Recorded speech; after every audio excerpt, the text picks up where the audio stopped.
ইরানের আকাশে তখন যুদ্ধের কালো ছায়া। দেশটি 5 দশকের সবচেয়ে কঠিন সংকটের মুখে।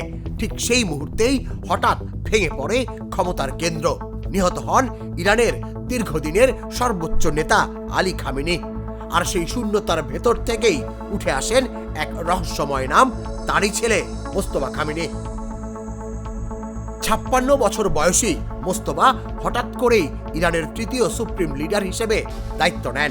সিদ্ধান্তটি নেয় 88 সদস্যের শক্তিশালী ধর্মীয় পরিষদ অ্যাসেম্বলি অফ এক্সপার্টস। ঘোষণা আসতেই তেহরানের রাস্তায় নেমে আসে কট্টর সমর্থকরা। চারপাশ মুখরিত হয়ে ওঠে আল্লাহু আকবার ধ্বনিতে। কিন্তু এই উত্থানের পেছনে রয়েছে রক্তাক্ত এক গল্প। সাম্প্রতিক হামলায় তিনি শুধু বাবাকেই হারাননি, পরিবারের আরো কয়েকজন সদস্য নিহত হয়েছেন বলে দাবি করা হচ্ছে।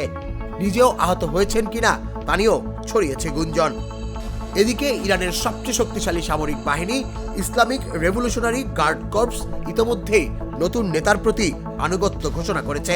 রাষ্ট্রীয় টেলিভিশনে দেখানো হয় তার নামে উৎক্ষেপিত ক্ষেপণাস্ত্রে লেখা, আপনার সেবায় নিয়োজিত সৈয়দ মুস্তফা। তবে সবকিছু এত সহজ নয়।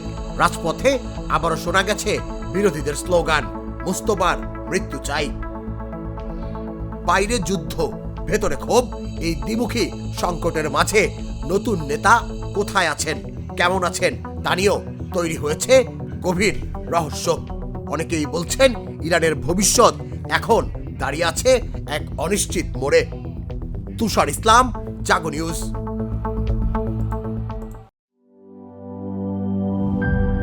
34, 35 সানবিট 1 চামচে 30+ বাসন পরিষ্কার।